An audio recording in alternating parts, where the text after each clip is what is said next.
হর হর মহাদেব, জয় শিব শম্ভু।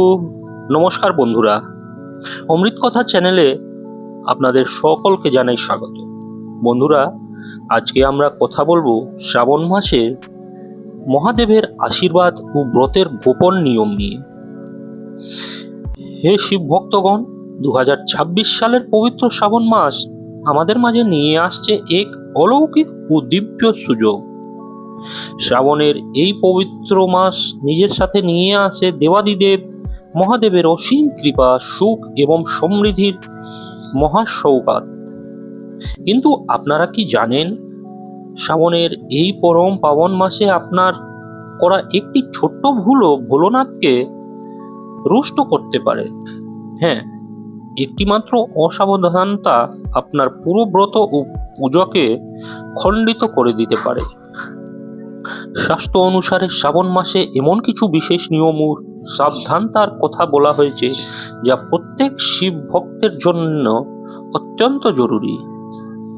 যেমন ব্রতের সময় কোন ফলটি ভুলেও খেতে নেই, শিবলিঙ্গের কাছে কোন জিনিসগুলো রাখা ঘোর পাপের সামিল, এবং সেই 5টি বড় সংকেত কি কি, যা দেখে আপনি বুঝবেন যে স্বয়ং মহাদেব আপনার ভক্তিতে অত্যন্ত প্রসন্ন হয়েছে। আজকের এই বিশেষ ভিডিওতে আমরা এই সমস্ত গুরুত্বপূর্ণ বিষয়ের পাশাপাশি জানব শ্রাবণ সোমবারের একদম সঠিক ও স্বাস্থ্যসম্মত ব্রতবিধি। সেই সাথে উন্মোচন করব শিব মন্দিরের ঘণ্টা ও তালি বাজানোর পেছনের এক পরম গোপন ও অলৌকিক রহস্য। তাই ভিডিওটি বিন্দুমাত্র স্কিপ না করে একদম শেষ পর্যন্ত অবশ্যই দেখুন, যাতে অজান্তেও আপনার কাছ থেকে কোনো ভুল না হয়ে যায়। আসুন আমরা সবাই মিলে আজ কমেন্ট বক্সে লিখে দিই হর হর মহাদেব। হে ভগবান শিব, যে ব্যক্তি আজ মনের ভক্তি নিয়ে এই ভিডিওটি লাইক করবেন তার জীবনের সমস্ত কষ্ট, দারিদ্র্য এবং মানসিক অশান্তি দূর করে দিন। আমরা সবাই আপনার সন্তান, আমাদের সমস্ত ভুল ত্রুটি ক্ষমা করুন প্রভু।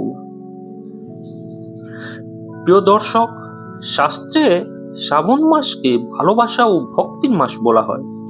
এই সময় প্রকৃতি যেন এক নতুন রূপ ধারণ করে, বৃষ্টির ধারায় চারপাশ সবুজ হয়ে ওঠে, পাখিদের কলাকলি যেন মহাদেবের মধুর সঙ্গীতে পরিণত হয়।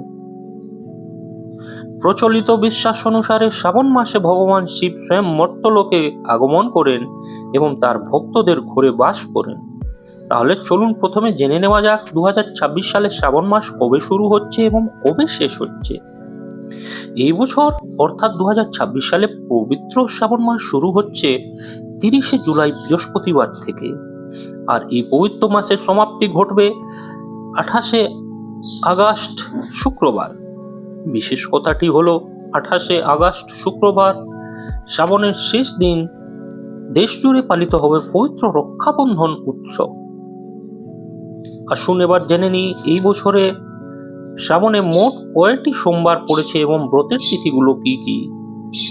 প্রথম সোমবার ব্রত 3রা আগস্ট 2026, দ্বিতীয় সোমবার ব্রত 10ই আগস্ট 2026, তৃতীয় সোমবার ব্রত 17ই আগস্ট 2026, চতুর্থ সোমবার ব্রত 24শে আগস্ট 2026।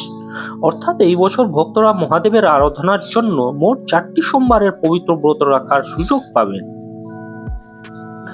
ব্রতের সময় কোন ভুলগুলো ধ্বংস ডেকে আনে নিষিদ্ধ ফল ও খাদ্য নিয়ে বলবো। শ্রাবণের সোমবারের ব্রত কুমারী মেয়ে, সধবা নারী, পুরুষ বা যুবক সকলের জন্যই অত্যন্ত ফলদায়ী। কুমারী মেয়েরা মনমতো জীবন সঙ্গী পেতে এবং সধবা নারীরা স্বামীর দীর্ঘায়ু ও সুখ শান্তির জন্য এই ব্রত পালন করেন। কিন্তু এই ব্রত পালনের সময় কয়েকটি বিশেষ বিষয়ে সাবধানতা অবলম্বন করা উচিত, নতুবা ব্রত ভঙ্গ হতে পারে। এক, ধার করে বা চেয়ে চিনতে ফল খাওয়া। শাস্ত্র অনুযায়ী ব্রত পালনকারী ব্যক্তিকে কখনোই কারোর কাছ থেকে ধার চেয়ে বা প্রতিবেশীদের কাছ থেকে চেয়ে ফল বা ব্রতের খাবার খাওয়া উচিত নয়। এতে ব্রতের পবিত্রতা নষ্ট হয় এবং পাপের ভাগী হতে হয়। ঈশ্বর সাধনার সময় নিজের উপার্জিত বা ঘরে থাকা সামগ্রী দিয়েই ফলার করা উচিত। তবে হ্যাঁ, কেউ যদি নিজের ইচ্ছায় আপনাকে কোনো ফল বা উপহার দেয়, তবে তা আপনি গ্রহণ করতে পারেন। 2. নাশপাতি ভুলেও খাবেন না বা চড়াবেন না। সোমবারের ব্রতে বা শ্রাবণের পূজায় ভুলেও নাশপাতি ফলটি খাবেন না এবং মহাদেবকে অর্পণ করবেন না। নামের মধ্যেই লুকিয়ে আছে নাশ বা বিনাশের ইঙ্গিত। তাই শাস্ত্রে এই ফলটি ব্রতের দিনে বর্জনীয় বলে গণ্য করা হয়েছে। অন্য যে কোনো দিন আপনি এটি খেতে পারেন, কিন্তু ব্রতের দিন নয়। 3. পুরনো কুঁদ বা সিঙ্গারার আটা, কুট্টু আর সিঙ্গারার আটা। আমরা অনেকেই ব্রতের সময় সিঙ্গারা বা কুটুর আটা দিয়ে তৈরি খাবার খাই, কিন্তু মনে রাখবেন, দীর্ঘদিনের পুরনো বা ঘরে রেখে দেওয়া আটা ভুলেও ব্যবহার করবেন না। এই ধরনের আটায় খুব সূক্ষ্ম পোকা বা ঘুণ ধরে যায়, যা খালি চোখে দেখা যায় না। অজান্তেই এই আটা খাওয়া মানে জীব হত্যা বা মাংস খাবার সমান পাপের ভাগী হওয়া। তাই ব্রতের জন্য সব সময় একদম তাজা ও শুদ্ধ আটা ব্যবহার করুন। শিবলিঙ্গের কাছে এই 5টি জিনিস ভুলেও রাখবেন না। শিবলিঙ্গ হলো এক পরম শক্তির আধার, তাই যেখানে শিবলিঙ্গ বা মহাদেবের মূর্তি থাকে সেখানে চরম শুদ্ধতা বজায় রাখা দরকার। এই 5টি জিনিস ভুলেও শিবলিঙ্গের কাছে বা ভুল নিয়মে রাখবেন না। জুতো ও চামড়ার চটি। যেখানে শিবলিঙ্গ বা মহাদেবের ছবি রয়েছে সেখানে ভুলেও জুতো চটি পরে যাবেন না। চামড়ার জিনিসকে অশুদ্ধ মনে করা হয়। দেবস্থানে নগ্নপদ্মে প্রবেশ করাই স্বাস্থ্যসম্মত। অশুদ্ধ অবস্থায় স্পর্শ। মা ও বোনেদের মাসিক বা পিরিয়ডসের সময় বাড়ির বা বাইরের মন্দিরে প্রবেশ করা সম্পূর্ণ নিষিদ্ধ। এই সময় শিবলিঙ্গ স্পর্শ করা বা তুলসী গাছে জল দেওয়া ঘোর পাপ বলে মনে করা হয়। এতে দেব শক্তি রুষ্ট হন এবং ঘরে দারিদ্র্য নেমে আসতে পারে। জলহীন শিবলিঙ্গ। বাস্তুশাস্ত্র এবং গরুড় পুরাণ অনুযায়ী শিবলিঙ্গ থেকে প্রতিনিয়ত এক তীব্র শক্তির সঞ্চার হয়। তাই শিবলিঙ্গের উপর সবসময় জলধারা থাকা উচিত, যা তার শক্তিকে শান্ত রাখে। ঘরে শিবলিঙ্গ রেখে যদি আপনি দিনের পর দিন জল না ঢালেন, তবে তা অমঙ্গল ডেকে আনে। যদি নিয়মিত যত্ন ও জল অর্পণ করতে না পারেন, তবে ঘরে শিবলিঙ্গ স্থাপন না করাই শ্রেয়। তুলসী পাতা ও শিবলিঙ্গ। শিবলিঙ্গে ভুলেও তুলসী পাতা অর্পণ করবেন না। পৌরাণিক কাহিনী অনুসারে মহাদেবের সাথে তুলসীর বৈরিতা রয়েছে। এমনকি বাড়ির মন্দিরেও শিবলিঙ্গ এবং তুলসী গাছ বা তুলসী পাতা একদম কাছাকাছি রাখা উচিত নয়। শারীরিক সম্পর্কের পর অশুচি অবস্থায় প্রবেশ। যিনি মাংস আহার করেছেন বা স্ত্রী সংসর্গ অর্থাৎ শারীরিক সম্পর্কে লিপ্ত হয়েছেন, তার স্নান ও সম্পূর্ণ শুদ্ধি না করায় দেবস্থানে যাওয়া মহাপাপ। মন ও শরীর উভয়কেই পবিত্র করে তবেই মহাদেবের চরণে আসা উচিত। বেলপাতা অর্পণের কিছু অজানা ও জরুরি নিয়ম। মহাদেবকে বেলপাতা অর্পণ করলে তার মস্তিষ্ক শীতল থাকে এবং ভক্তের জীবনের সমস্ত দারিদ্র দূর হয়। স্বয়ং হনুমানজিও এতে অত্যন্ত প্রসন্ন হন। কিন্তু বেলপাতা তোলার এবং অর্পণের কিছু কঠিন নিয়ম আছে যা অনেকেই জানেন না। প্রথমত, চতুর্থী, অষ্টমী, নবমী, চতুর্দশী, অমাবস্যা, সংক্রান্তি এবং বিশেষ করে সোমবারের দিন বেলপাতা গাছ থেকে ভাঙা সম্পূর্ণ নিষিদ্ধ। তাই সোমবারের পূজার জন্য রবিবার বা তার আগের দিনই বেলপাতা তুলে রাখুন। যদি কোনো কারণে নতুন বেলপাতা না পান, তবে শাস্ত্রে বলা হয়েছে যে শিবলিঙ্গ আগে থেকে চড়ানো বেলপাতা পুনরায় ধুয়ে পরিষ্কার জল দিয়ে মহাদেবকে আবার অর্পণ করা যায়। বেলপাতা কখনো বাসি বা অশুদ্ধ হয় না। মনে রাখবেন, বেলপাতা যেন সবসময় 3টি পাতার অক্ষত রূপ হয়। কটা ফাটা বা খাওয়া বেলপাতা মহাদেবকে দেওয়া মানে তার অপমান করা। মহাদেব প্রসন্ন হওয়ার 5টি অলৌকিক সংকেত। শ্রাবণ মাসে যদি কোনো ভক্তের সাথে এই 5টি ঘটনা কোনো একটিও ঘটে, তবে বুঝবেন স্বয়ং মহাদেব আপনার উপর অত্যন্ত সন্তুষ্ট এবং আপনার ভাগ্য খুলতে চলেছে। সংকেত 1, দরজায় ষাঁড়ের আগমন। ষাঁড় বা নন্দী মহারাজ হলেন মহাদেবের বাহন ও দ্বারপাল। শ্রাবণ মাসে হঠাৎ যদি কোনো ষাঁড় আপনার বাড়ির দরজায় আসে এবং শিং দিয়ে দরজায় আঘাত করে, তবে বুঝবেন স্বয়ং শিব আপনার ঘরে কৃপা পাঠাচ্ছেন। তাকে তাড়িয়ে না দিয়ে তিলক পরিয়ে মিষ্টি বা রুটি অবশ্যই খাওয়ান। সংকেত 2, স্বপ্নে শিবলিঙ্গ ও মহাদেব দর্শন। শ্রাবণের দিনগুলোতে স্বপ্নে যদি শিবলিঙ্গ, শিব মন্দির বা স্বয়ং ভোলেনাথকে দেখতে পান, তবে বুঝবেন আপনার জীবনের সমস্ত কষ্টের অবসান হতে চলেছে। সংকেত 3, নীলকণ্ঠ পাখির দর্শন। নীলকণ্ঠ পাখিকে শরীরের প্রতীক মনে করা হয়। শ্রাবণে যদি এই পাখি আপনার বাড়ির ছাদে এসে বসে, তবে বুঝবেন আপনার ঘরে মহাদেবের আগমন বার্তা এসেছে। একে ভুলেও তাড়াবেন না। সংকেত 4, কালো সাপের দেখা মেলা। শ্রাবণ মাসে হঠাৎ বাড়িতে কালো সাপ দেখা যায়, তা অত্যন্ত শুভ সংকেত। একে আঘাত করবেন না বা মারবেন না, এটি মহাদেবের অলৌকিক উপস্থিতির প্রতীক। সংকেত 5, ডমরু বা ঘন্টার আওয়াজ। সোমবারের দিন সকালে বা সন্ধ্যায় হঠাৎ দূর থেকে ডমরু বা মন্দিরের ঘন্টার আওয়াজ কানে আসা আপনার জীবনের অর্থনৈতিক সংকট দূর হওয়ার বড় লক্ষণ। মন্দিরের ঘন্টা ও তালি বাজানোর পেছনের পরম রহস্য। শিব মহাপুরাণ ও লিঙ্গ পুরাণ অনুসারে মন্দিরের বা ঘরে যখন আমরা গরুর ঘন্টা বাজাই বা আরতির সময় তালি দিই, তার পেছনে এক গভীর আধ্যাত্মিক রহস্য রয়েছে।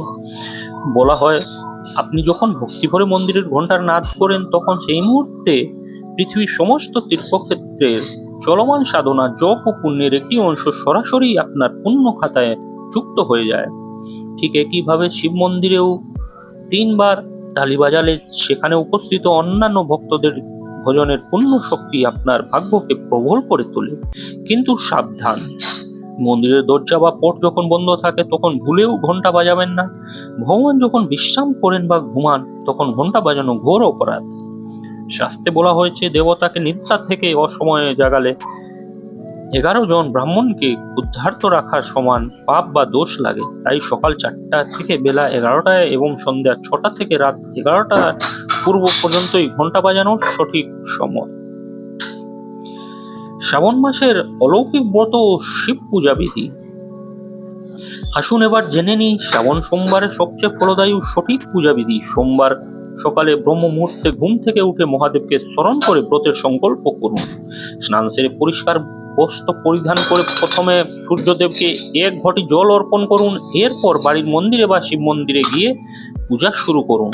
যদি আপনি সুখ, সমৃদ্ধি ও আকর্ষণ চান, তবে পারদ শিবলিঙ্গ, যদি ঘরে শান্তি ও মানসিক অবসাদ থেকে মুক্তি চান, তবে স্ফটিকের শিবলিঙ্গ, এবং সাধারণ গৃহস্থের সর্বাধিক কল্যাণের জন্য নর্মদেশ্বর শিবলিঙ্গ শ্রেষ্ঠ।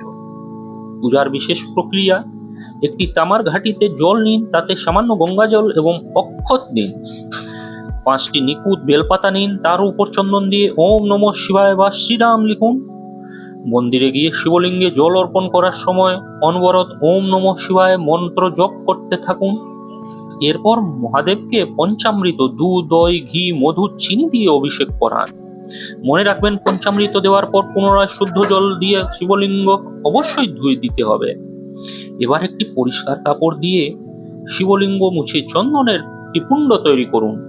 পৈতা, ফুল, ফল এবং বেলপাতা দিয়ে মহাদেবের সুন্দর শৃঙ্গার করুন। ভাং, ধতুরা ও আকন্দ ফুলের মালা অর্পণ করুন। সম্পর্কে মধুরতা আনতে শিবলিঙ্গে সামান্য মধু অর্পণ করতে পারেন। পূজা শেষে সেখানে বসেই শিব চালিসা, শিব তাণ্ডব স্রোত বা রুদ্রাষ্টকম পাঠ করুন। রুদ্রাক্ষের মালা দিয়ে 108 বার মহামৃত্যুঞ্জয় মন্ত্র জপ করুন। ওম ত্রম্বকম যজামহেম সুগন্ধিম পুষ্টিবর্ধনম উর্বারুকমিব বন্ধনান মৃত্যুমূর্ত্যমামৃতাৎ।